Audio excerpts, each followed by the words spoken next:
Hi, welcome to Lonsdale Public Library's Book Chats.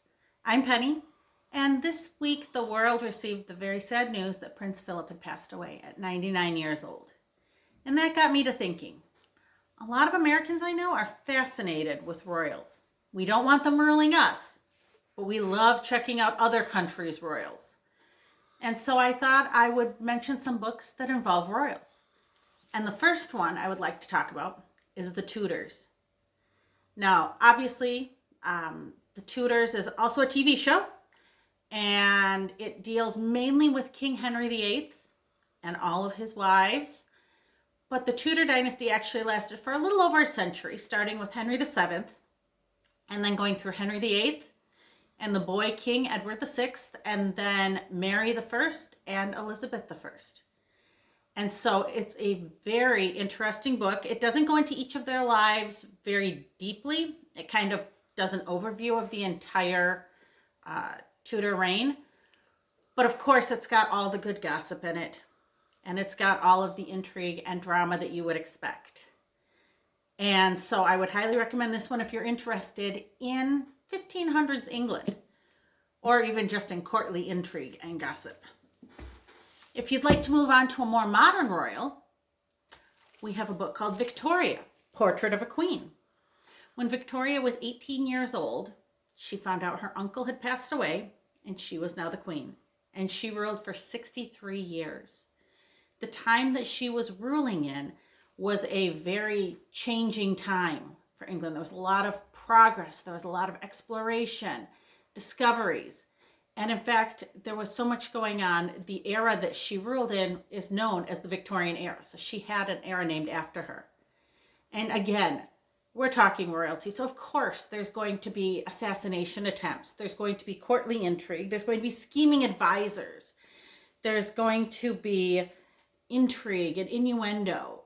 Playing politics is like a game. And I've heard that Queen Victoria was very good at it.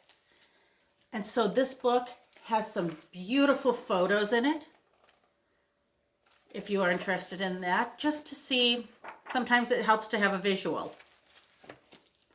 And so again, I'd like to recommend Queen Victoria. And then if you want even more modern than Queen Victoria, who can forget Diana? This is a book about Princess Diana's life before and after marriage, through interviews of people that knew her and through speeches that she gave. And it really gives you a feeling of how she felt going into the marriage and how eventually the marriage did crumble. It fell apart. And that there were a lot of reasons for it. And then eventually her death, which I don't think this book goes into any conspiracy theories about it, but there are some out there about whether her death was an accident or not. But this book just makes Diana come alive as a warm, caring person. If you're looking for something a little bit more gossipy, a fun book, Driving the Saudis, a chauffeur's tale of the world's richest princesses. I was curious, so I looked it up. There are 15,000 members of the Saudi royal family. Only about 2,000 of them, however, have the wealth and the power that are listed. But still, 2,000. The royal family, by contrast, for England, has 16 members that have titles. So, this is a very interesting book. It's written by an actress, producer, and sometimes chauffeur, as she calls herself. And it's about when she would drive members of the visiting Saudi family around Beverly Hills. And the conversations that she would either have or overhear, and how they treated people, and how they treated each other. And it really sounds like kind of a great gossipy book to read. I'm looking forward to reading this one. Now, I mentioned fiction.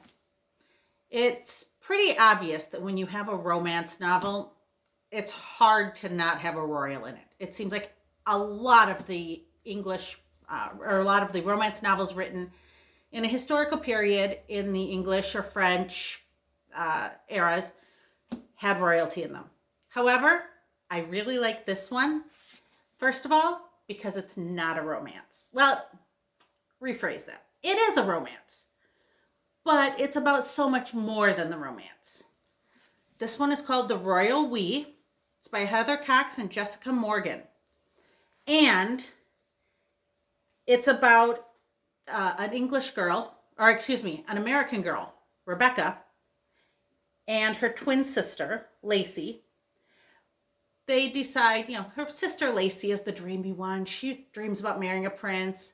Becca, or Bex, has no such dreams, but she goes to Oxford and ends up falling for the guy across the hall who happens to be the crown prince. And so she falls in love with him, but she realizes life wouldn't be a fairy tale because he has grasping friends, a thorny family, tabloids tracking their every move, and a public that wants him to marry a native, not a foreigner. And on the eve of the most talked about wedding of the century, she reflects on what she sacrificed for love. Now, they've made no secret of it when they wrote this book that it was modeled after William and Kate. And you will even see some of the characteristics of both of them in this book, as well as, of course, Crown Prince Nick has a younger, lovable rogue of a brother named Freddie. And Bex's best friend is her sister, Lacey. And while it does take a lot from the William and Kate story, it has its own merits to stand on. And I would highly recommend this one for just a fun read, and yet close enough to realistic fiction that you could definitely see the royals in it. Now, one last book. I said that we don't have royals. That's mainly true. But we have as close to royalty as you can get in the Kennedy family. We have many books that are available on all the members of the Kennedy family. Personally, I've read a few on Rosemary that are phenomenal. But the one I chose for this book chat is The Life of John F. Kennedy Jr., America's Reluctant Prince. Because so many people remember the image of John F. Kennedy Jr. at his father's funeral. But as he grew up, he didn't always want the spotlight. He didn't always want to be known as America's royalty. And so this is a great book on him. As I said, any of the Kennedy family and any of their tales, which really are as close to American royalty as we can get, we have those to check out. And so if you are looking for any of these books or any others on royalty, just come on in and let us know, and we'd be happy to help you find them. We'll see you next week.